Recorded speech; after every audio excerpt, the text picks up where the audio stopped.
A Case of Identity, written by Sir Arthur Conan Doyle. Narrated by Carl Mason.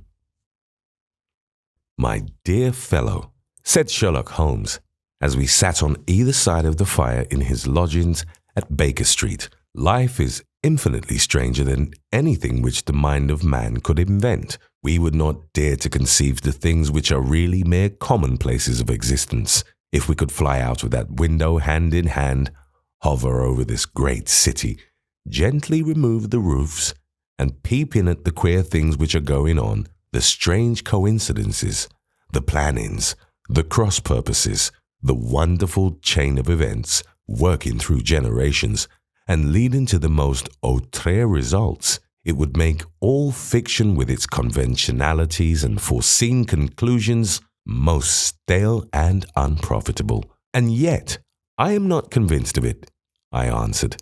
"The cases which come to light in the papers are, as a rule, bald enough and vulgar enough. We have in our police reports realism pushed to its extreme limits, and yet the result is, it must be confessed, neither fascinating nor artistic. A certain selection and discretion must be used in producing a realistic effect," remarked Holmes. "This is wanting in the police report, where more stress is laid, perhaps, upon the platitudes of the magistrate than upon the details, which to an observer contain the vital essence of the whole matter.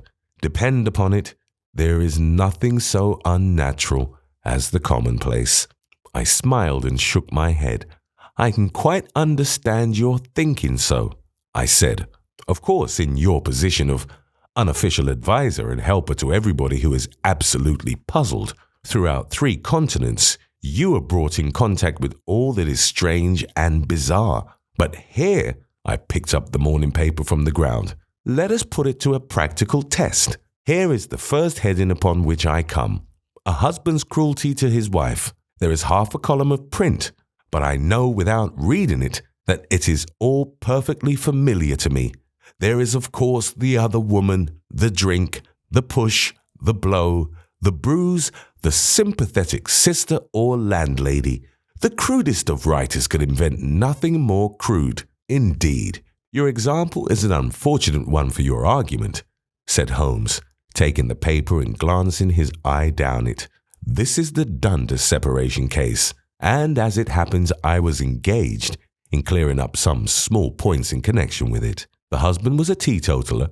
There was no other woman, and the conduct complained of was that he had drifted into the habit of winding up every meal by taking out his false teeth and hurling them at his wife, which, you will allow, is not an action likely to occur to the imagination of the average storyteller. Take a pinch of snuff, Doctor, and acknowledge that I have scored over you in your example." He held out his snuff-box of old gold, with a great amethyst in the center of the lid. Its splendor was in such contrast to his homely ways and simple life that I could not help commenting upon it. "Ah," said he, "I forgot that I had not seen you for some weeks. It is a little souvenir from the King of Bohemia in return for my assistance in the case of the Irene Adler papers." "And the ring?" I asked, glancing at a remarkable brilliant which sparkled upon his finger. "It was from the reign in family of Holland, though the matter in which I served them was of such delicacy that I cannot confide it even to you, who have been good enough to chronicle 1 or 2 of my little problems." "And have you any on hand just now?" I asked with interest. "Some 10 or 12, but none which present any feature of interest. They are important, you understand, without being interesting. Indeed, I have found that it is usually in unimportant matters that there is a field for the observation and for the quick analysis of cause and effect which gives the charm to an investigation.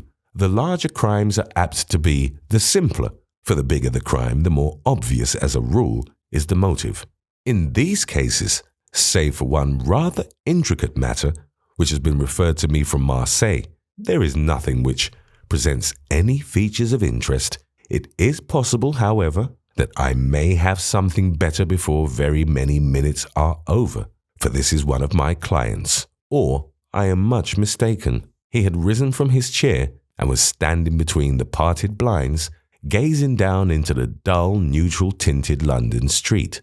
Looking over his shoulder, I saw that on the pavement opposite there stood a large woman with a heavy fur boa round her neck and a large curling red feather in a broad-brimmed hat, which was tilted in a coquettish Duchess of Devonshire fashion over her ear. From underneath this great panoply, she peeped up in a nervous, hesitating fashion at our windows, while her body oscillated backward and forward and her fingers fidgeted with her glove buttons. Suddenly, with a plunge, as of the swimmer who leaves the bank, she hurried across the road and we heard the sharp clang of the bell. "I have seen those symptoms before," said Holmes, throwing his cigarette into the fire. "Oscillation upon the pavement always means an affaire de cour. She would like advice, but is not sure that the matter is not too delicate for communication. And yet, even here, we may discriminate. When a woman has been seriously wronged by a man, she no longer oscillates, and the usual symptom is a broken bell wire. Here we may take it that there is a love matter, but that the maiden is not so much angry as perplexed or grieved. But here she comes in person to resolve our doubts." As he spoke, there was a tap at the door, and the boy in buttons entered to announce Miss Mary Sutherland, while the lady herself loomed behind his small black figure like a full-sailed merchantman behind a tiny pilot boat. Sherlock Holmes welcomed her with the easy courtesy for which he was remarkable, and having closed the door and bowed her into an armchair, he looked her over in the minute and yet abstracted fashion which was peculiar to him. "Do you not find," he said, "that with your short sight it is a little trying to do so much typewriting?" "I did at first," she answered, "but now I know where the letters are without looking." Then suddenly, realizing the full purport of his words, she gave a violent start and looked up, with fear and astonishment upon her broad, good-humoured face. "You've heard about me, Mr. Holmes?" she cried. "Else, how could you know all that?" "Never mind," said Holmes, laughing. "It is my business to know things. Perhaps I have trained myself to see what others overlook. If not, why should you come to consult me?" "I came to you, sir, because I heard of you from Mrs. Etheridge, whose husband you found so easy when the police and everyone had given him up for dead. Oh, Mr. Holmes, I wish you would do as much for me. I'm not rich, but still I have 100 a year in my own right, besides the little that I make by the machine, and I would give it all to know what has become of Mr. Hosmer Angel." "Why did you come away to consult me in such a hurry?" asked Sherlock Holmes, with his fingertips together and his eyes to the ceiling. Again, a startled look came over the somewhat vacuous face of Miss Mary Sutherland. "Yes, I did bang out of the house," she said, "for it made me angry to see the easy way in which Mr. Windibank, that is my father, took it all. He would not go to the police and he would not go to you. And so at last, as he would do nothing and kept on saying that there was no harm done, it made me mad. And I just put on my things and came right away to you." "Your father?" said Mr. Holmes. "Your stepfather, surely, since the name is different." "Yes, my stepfather. I call him father, though it sounds funny too, for he is only 5 years and 2 months older than myself." "And your mother is alive?" "Oh yes, mother is alive and well. I wasn't best pleased, Mr. Holmes, when she married again, so soon after my father's death, and the man who was nearly 15 years younger than herself. Father was a plumber in the Tottenham Court Road, and he left a tidy business behind him, which mother carried on with Mr. Hardy, the foreman. But when Mr. Windibank came, he made her sell the business, for he was very superior, being a traveller in wines. They got £4,700 for the goodwill and interest, which wasn't near as much as father could have got if he had been alive." I had expected to see Sherlock Holmes impatient under this rambling and inconsequential narrative, but on the contrary, he had listened with the greatest concentration of attention. "Your own little income?" he asked. "Does it come out of the business?" "Oh no, sir. It is quite separate, and was left me by my Uncle Ned in Auckland. It is in New Zealand stock, paying 4.5%. £2,500 was the amount, but I can only touch the interest." "You interest me extremely," said Holmes. "And since you draw so large a sum as 100 a year with what you earn into the bargain, You, no doubt, travel a little and indulge yourself in every way. I believe that a single lady can get on very nicely upon an income of about £60. I could do with much less than that, Mr. Holmes. But you understand that as long as I live at home, I don't wish to be a burden to them, and so they have the use of the money just while I am staying with them. Of course, that is only just for the time. Mr. Windibank draws my interest every quarter and pays it over to Mother, and I find that I can do pretty well with what I earn at typewriting. It brings me 2p a sheet, and I can often do from 15 to 20 sheets in a day. You have made your position very clear to me, said Holmes. This is my friend Dr. Watson, before whom you can speak as freely as before myself. Kindly tell us now all about your connection with Mr. Hosmer Angel. A flush stole over Miss Sutherland's face, and she picked nervously at the fringe of her jacket. I met him first at the gasfitters' ball, she said. They used to send Father tickets when he was alive, and then afterwards they remembered us and sent them to Mother. Mr. Windibank did not wish us to go. He never did wish us to go anywhere. He would get quite mad if I wanted so much as to join a Sunday school treat. But this time I was set on going, and I would go. For what right had he to prevent? He said the folk were not fit for us to know, when all Father's friends were to be there, and he said that I had nothing fit to wear, when I had my purple plush that I had never so much as taken out of the drawer. At last, when nothing else would do, he went off to France upon the business of the firm. But we went, Mother and I, with Mr. Hardy, who used to be our foreman, and it was there I met Mr. Hosmer Angel. I suppose, said Holmes, that when Mr. Windibank came back from France, he was very annoyed at your having gone to the ball. Oh, well, he was very good about it. He laughed, I remember, and shrugged his shoulders and said there was no use denying anything to a woman, for she would have it her way. There was no use denying anything to a woman, for she would have her way. I see. Then at the gasfitters' ball you met, as I understand, a gentleman called Mr. Hosmer Angel. Yes, sir. I met him that night, and he called next day to ask if we had got home all safe, and after that we met him. That is to say, Mr. Holmes, I met him twice for walks, but after that, Father came back again, and Mr. Hosmer Angel could not come to the house any more. No? Well, you know Father didn't like anything of the sort. He wouldn't have any visitors if he could help it, and he used to say that a woman should be happy in her own family circle.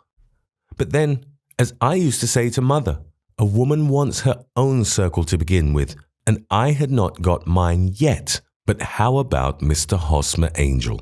Did he make no attempt to see you? Well, Father was going off to France again in a week, and Hosmer wrote and said that it would be safer and better not to see each other until he had gone. We could write in the meantime, and he used to write every day. I took the letters in the morning, so there was no need for Father to know. Were you engaged to the gentleman at this time?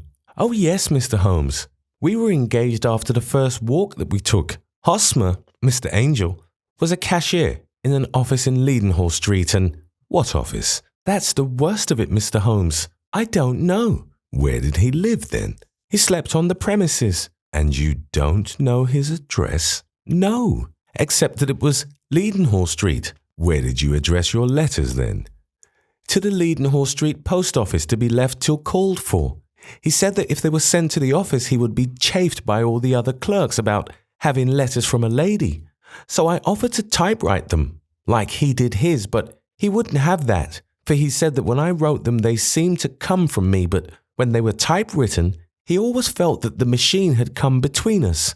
That will just show you how fond he was of me, Mr. Holmes, and the little things that he would think of. It was most suggestive, said Holmes. It has long been an axiom of mine that the little things are infinitely the most important. Can you remember any other little things about Mr. Hosmer Angel? He was a very shy man, Mr. Holmes. He would rather walk with me in the evening than in the daylight, for he said that he hated to be conspicuous. Very retiring and gentlemanly he was. Even his voice was gentle. He had the quinsy and swollen glands when he was young, he told me, and it had left him with a weak throat and a hesitating, whispering fashion of speech. He was always very well dressed, very neat and plain, but his eyes were weak, just as mine are, and he wore tinted glasses against the glare. Well, and what happened when Mr. Winderbank, your stepfather, returned to France? Mr. Hosmer Angel came to the house again and proposed that we should marry before father came back. He was in dreadful earnest and made me swear with my hands on the testament that whatever happened I would always be true to him. Mother said he was quite right to make me swear, and that it was a sign of his passion. Mother was all in his favour from the first, and was even fonder of him than I was. Then when they talked of marrying within the week, I began to ask about father, but they both said never to mind about father, but just to tell him afterwards, and mother said she would make it all right with him. I didn't quite like that, Mr. Holmes. It seemed funny that I should ask his leave, as he was only a few years older than me. But I didn't want to do anything on the sly, so I wrote to father at Bordeaux, where the company has its French offices, but the letter came back to me on the very morning of the wedding. It missed him then? Yes, sir, for he had started to England just before it arrived. Ha, that was unfortunate. Your wedding was arranged then for the Friday. Was it to be in church? Yes, sir, but very quietly. It was to be at St. Saviour's, near King's Cross, and we were to have breakfast afterwards at the St. Pancras Hotel. Hosmer came for us in a hansom, but as there were two of us, he put us both into it and stepped himself into a four-wheeler, which happened to be the only other cab in the street. We got to the church first, and when the four-wheeler drove up, we waited for him to step out, but he never did. And when the cabman got down from the box and looked, there was no one there. The cabman said that he could not imagine what had become of him, for he had seen him get in with his own eyes. That was last Friday, Mr. Holmes, and I have never seen or heard anything since then to throw any light upon what became of him. It seems to me that you have been very shamefully treated, said Holmes. Oh, no, sir. He was too good and kind to leave me so.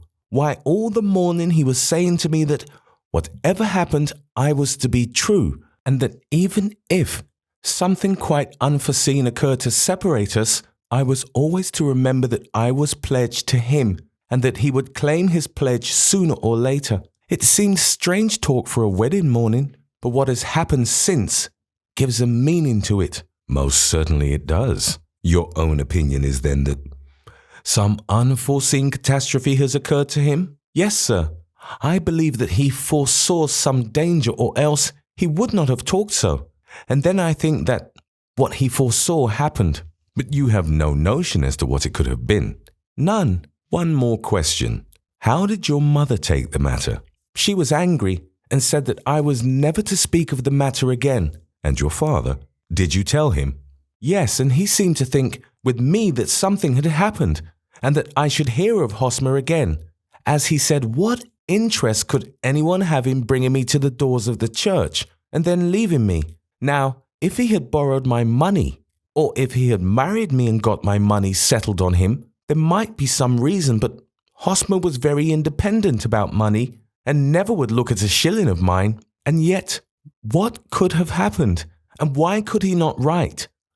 Oh, it drives me half mad to think of it, and I can't sleep a wink at night. She pulled a little handkerchief out of her muff and began to sob heavily into it. I shall glance into the case for you, said Holmes, rising, and I have no doubt that we shall reach some definite result. Let the weight of the matter rest upon me now, and do not let your mind dwell upon it further. Above all, try to let Mr. Hosmer Angel vanish from your memory, as he has done from your life. Then you don't think I'll see him again? I fear not. Then what has happened to him? You will leave that question in my hands. I should like an accurate description of him and any letters of his which you can spare. I advertised for him in last Saturday's Chronicle, said she. Here is the slip, and here are 4 letters from him. Thank you. And your address? Number 31 Lion Place, Camberwell. Mr. Angel's address you never had, I understand. Where is your father's place of business? He travels for Westhouse and Marbank, the great claret importers of Fenchurch Street. Thank you. You have made your statement very clearly. You will leave the papers here and remember the advice which I have given you. Let the whole incident be a sealed book, and do not allow it to affect your life." "You are very kind, Mr. Holmes, but I cannot do that.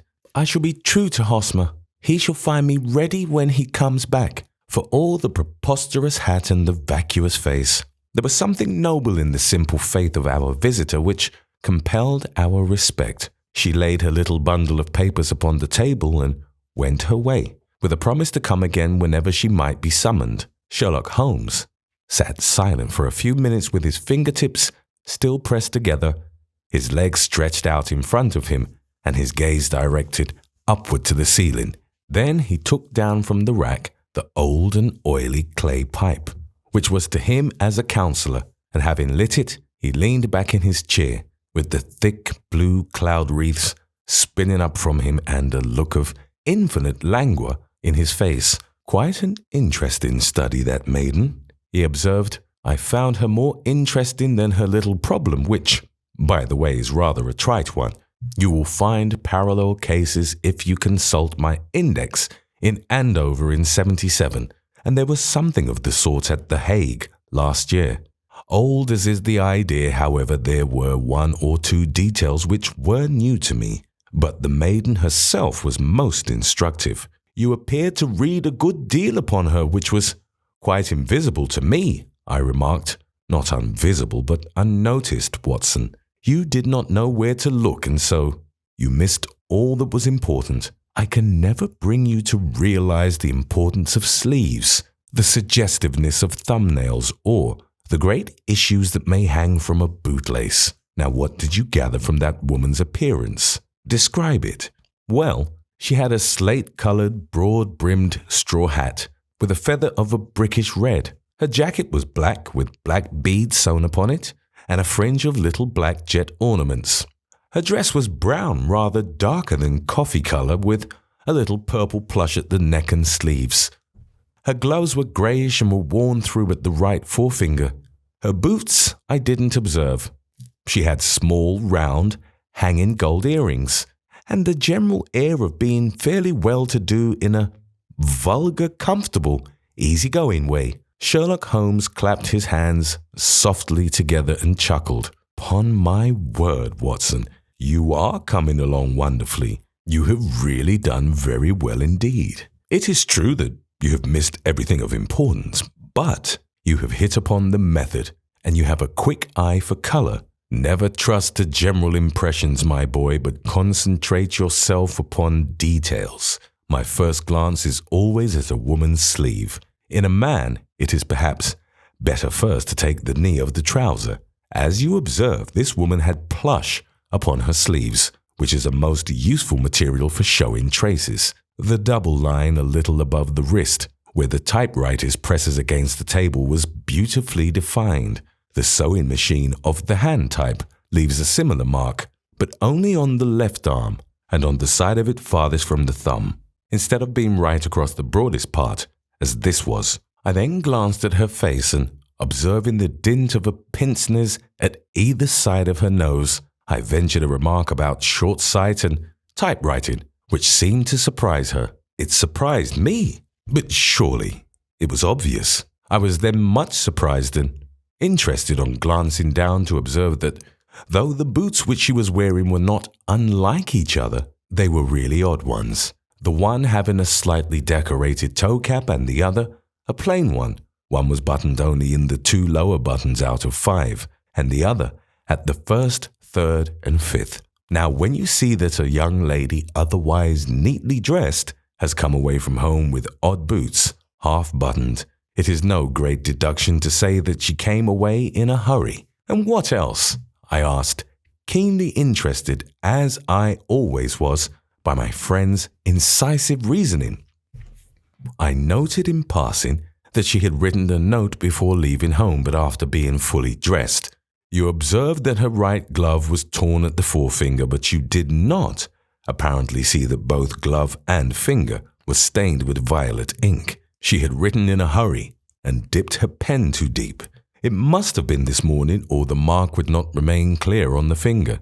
All this is amusing, though rather elementary. But I must go back to business, Watson. Would you mind reading me the advertised description of Mr. Hosmer Angel?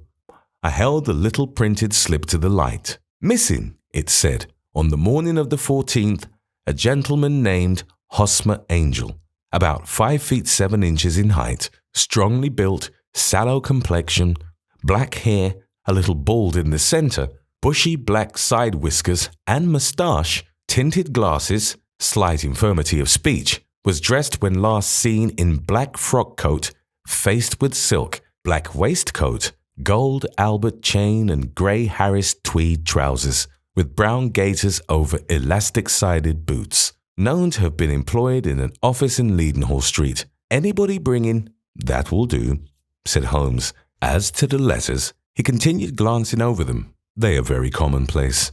Absolutely no clue in them to Mr. Angel, save that he quotes Balzac once. There is one remarkable point, however, which will no doubt strike you. They are typewritten, I remarked. Not only that, but the signature is typewritten. Look at the neat little Hosmer Angel at the bottom. There is a date, you see, but no superscription except Leadenhall Street, which is rather vague. The point about the signature is very suggestive. In fact, we may call it conclusive. Of what? My dear fellow, is it possible you do not see how strongly it bears upon the case? I cannot say that I do unless it were that he wished to be able to deny his signature if an action for breach of promise were instituted. No, that was not the point. However, I shall write 2 letters which should settle the matter. One is to a firm in the city, the other is to the young lady's stepfather, Mr. Windibank, asking him whether he could meet us here at 6 o'clock tomorrow evening. It is just as well that we should do business with male relatives. And now, Doctor, we can do nothing until the answers to those letters come. So we may put our little problem upon the shelf for the interim. I had had so many reasons to believe in my friend's subtle powers of reasoning and extraordinary energy in action that I felt that he must have some solid grounds for the assured and easy demeanor with which he treated the singular mystery which he had been called upon to fathom. Once only had I known him to fail, in the case of the King of Bohemia and of the Irene Adler photograph. But when I looked back to the weird business of the Sign of 4 and the extraordinary circumstances connected with the study in scarlet, I felt that it would be a strange tangle indeed which he could not unravel. I left him then, still puffing at his black clay pipe, with the conviction that when I came again on the next evening, I would find that he held in his hands all the clues which would lead up to the identity of the disappearing bridegroom of Miss Mary Sutherland. A professional case of great gravity was engaging my own attention at the time, and the whole of next day I was busy at the bedside of the sufferer. It was not until close upon 6 o'clock that I found myself free and was able to spring into a hansom and drive to Baker Street, half afraid that I might be too late to assist at the denouement of the little mystery. I found Sherlock Holmes alone, however, half asleep, with his long, thin form curled up in the recesses of his armchair. A formidable array of bottles and test tubes with the pungent, cleanly smell of hydrochloric acid told me that he had spent his day in the chemical work, which was so dear to him. "Well, have you solved it?" I asked as I entered. Yes, it was the bisulfate of baryta. No, the mystery, I cried. Oh, that. I thought of the salt that I had been working upon. There was never any mystery in the matter, though. As I said yesterday, some of the details are of interest. The only drawback is that there is no law, I fear, that can touch the scoundrel. Who was he then? And what was his object in deserting Miss Sutherland? The question was hardly out of my mouth, and Holmes had not yet opened his lips to reply when we heard a heavy footfall in the passage and a tap at the door. "This is the girl's stepfather, Mr. James Windibank," said Holmes. "He has written to me to say that he would be here at 6. Come in." The man who entered was a sturdy, middle-sized fellow, some 30 years of age, clean-shaven and sallow-skinned, with a bland, insinuating manner and a pair of wonderfully sharp and penetrating grey eyes. He shot a questioning glance at each of us, placed his shiny top hat upon the sideboard, and with a slight bow, sidled down into the nearest chair. "Good evening, Mr. James Windibank," said Holmes. "I think that this typewritten letter is from you, in which you made an appointment with me for 6 o'clock. "Yes, sir. I am afraid that I am a little late, but I am not quite my own master, you know. I am sorry that Miss Sutherland has troubled you about this little matter, for I think that it is far better not to wash linen of the sort in public. It was quite against my wishes that she came, but she is a very excitable, impulsive girl, as you may have noticed, and she is not easily controlled when she has made up her mind on a point. Of course, I did not mind you so much as you are not connected with the official police, but it is not pleasant to have a family misfortune like this noised abroad. Besides, it is a useless expense, for how could you possibly find this Hosmer Angel?" "On the contrary," said Holmes quietly, "I have every reason to believe that I will succeed in discovering Mr. Hosmer Angel." Mr. Windibank gave a violent start and dropped his gloves. "I am delighted to hear it," he said. "It is a curious thing," remarked Holmes, "that a typewriter has really quite as much individuality as a man's handwriting. Unless they are quite new, no two of them write exactly alike. Some letters get more worn than others, and some wear only on one side. Now, you remark in this note of yours, Mr. Windibank, that in every case there is some little slurring over the E and a slight defect in the tail of the R. There are 14 other characteristics, but those are the more obvious. We do all our correspondence with this machine at the office, and no doubt it is a little worn," our visitor answered, glancing keenly at Holmes with his bright little eyes. "And now I will show you what is really a very interesting study, Mr. Windibank," Holmes continued. "I think of writing another little monograph some of these days on the typewriter and its relation to crime. It is a subject to which I have devoted some little attention. I have here 4 letters which purport to come from the missing man. They are all typewritten. In each case, not only are the E's slurred and the R's tailless, but you will observe, if you care to use my magnifying lens, that the 14 other characteristics to which I have alluded are there as well." Mr. Windibank sprang out of his chair and picked up his hat. "I cannot waste time over this sort of fantastic talk, Mr. Holmes," he said. "If you can catch the man, catch him, and let me know when you have done it." "Certainly," said Holmes, stepping over and turning the key in the door. "I let you know then that I have caught him." "What? Where?" shouted Mr. Windibank, turning white to his lips and glancing about him like a rat in a trap. "Oh, it won't do, really it won't," said Holmes suavely. "There is no possible getting out of it, Mr. Windibank. It is quite too transparent, and it was a very bad compliment when you said that it was impossible for me to solve so simple a question. That's right. Sit down and let us talk it over." Our visitor collapsed into a chair with a ghastly face and a glitter of moisture on his brow. It's not actionable," he stammered. "I am very much afraid that it is not, but between ourselves, Windibank, it was as cruel and selfish and heartless a trick in a petty way as ever came before me. Now let me just run over the course of events, and you will contradict me if I go wrong." The man sat huddled up in his chair, with his head sunk upon his breast, like one who is utterly crushed. Holmes stuck his feet up on the corner of the mantelpiece and, leaning back with his hands in his pockets, began talking rather to himself, as it seemed, than to us. "The man married a woman very much older than himself for her money," said he, "and he enjoyed the use of the money of the daughter as long as she lived with them. It was a considerable sum for people in their position, and the loss of it would have made a serious difference. It was worth an effort to preserve it. The daughter was of a good, amiable disposition, but affectionate and warm-hearted in her ways, so that it was evident that with her fair personal advantages and her little income, she would not be allowed to remain single long. Now, her marriage would mean, of course, the loss of 100 a year, so what does her stepfather do to prevent it? He takes the obvious course of keeping her at home and forbidding her to seek the company of people of her own age. But soon he found that that would not answer forever.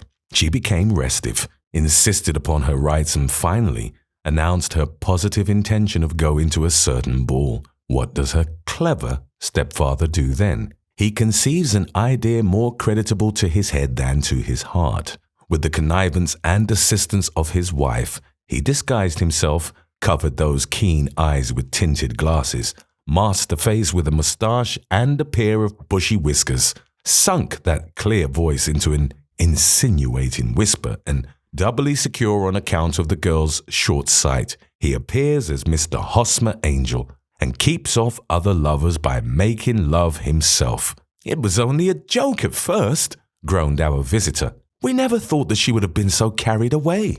Very likely not. However that may be, the young girl was very decidedly carried away, and having quite made up her mind that her stepfather was in France, the suspicion of treachery never for an instant entered her mind. She was flattered by the gentleman's attentions, and the effect was increased by the loudly expressed admiration of her mother.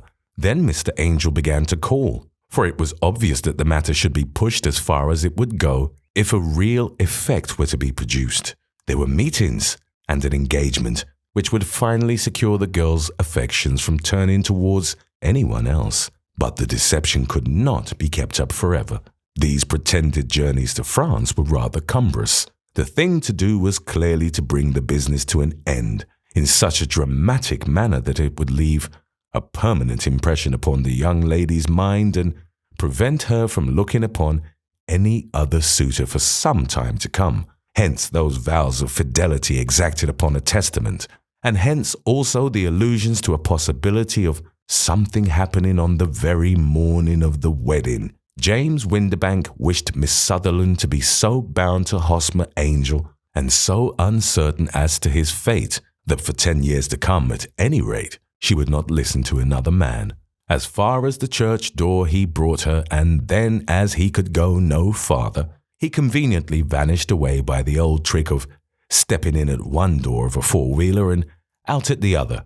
I think that was the chain of events, Mr. Windibank. Our visitor had recovered something of his assurance while Holmes had been talking, and he rose from his chair now with a cold sneer upon his pale face. "It may be so, or it may not, Mr. Holmes," said he. "But if you are so very sharp, you ought to be sharp enough to know that it is you who are breaking the law now, and not me. I have done nothing actionable from the first, but as long as you keep that door locked, you lay yourself open to an action for assault and illegal constraint. The law cannot, as you say, touch you," said Holmes, unlocking and throwing open the door. "Yet there never was a man who deserved punishment more. If the young lady has a brother or a friend, he ought to lay a whip across your shoulders. By Jove," he continued, flushing up at the sight of the bitter sneer upon the man's face, "it is not part of my duties to my client, but here's a hunting crop handy, and I think I shall just treat myself to." He took 2 swift steps to the whip, but before he could grasp it, there was a wild clatter of steps upon the stairs. The heavy hall door banged, and from the window we could see Mr. James Windibank running at the top of his speed down the road. "There's a cold-blooded scoundrel," said Holmes, laughing as he threw himself down into his chair once more. "That fellow will rise from crime to crime until he does something very bad and ends on a gallows. This case has in some respects been not entirely devoid of interest." "I cannot now entirely see all the steps of your reasoning," I remarked. "Well, of course, it was obvious from the first that this Mr. Hosmer Angel must have some strong object for his curious conduct, and it was equally clear that the only man who really profited from the incident, as far as we could see, was the stepfather. Then the fact that the 2 men were never together, but that the one always appeared when the other was away, was suggestive. So were the tinted spectacles and the curious voice, which both hinted at a disguise, as did the bushy whiskers. My suspicions were all confirmed by his peculiar action in typewriting his signature, which of course inferred that his handwriting was so familiar to her that she would recognize even the smallest sample of it. You see, all these isolated facts, together with many minor ones, all pointed in the same direction. And how did you verify them? Having once spotted my man, it was easy to get corroboration. I knew the firm for which this man worked. Having taken the printed description, I eliminated everything from it which could be the result of a disguise. The whiskers, the glasses, the voice, and I sent it to the firm with a request that they would inform me whether it answered to the description of any of their travelers. I had already noticed the peculiarities of the typewriter, and I wrote to the man himself at his business address, asking him if he would come here. As I expected, his reply was typewritten and revealed the same trivial but characteristic defects. The same post brought me a letter from Westhausen Marbank of Fenchurch Street to say that the description tallied in every respect with that of their employee, James Windybank. Voila tout. And Miss Sutherland, if I tell her, she will not believe me. You may remember the old Persian saying, there is danger for him who taketh the tiger cub, and danger also for whoso snatches a delusion from a woman. There is as much sense in Hafiz as in Horace, and as much knowledge of the world.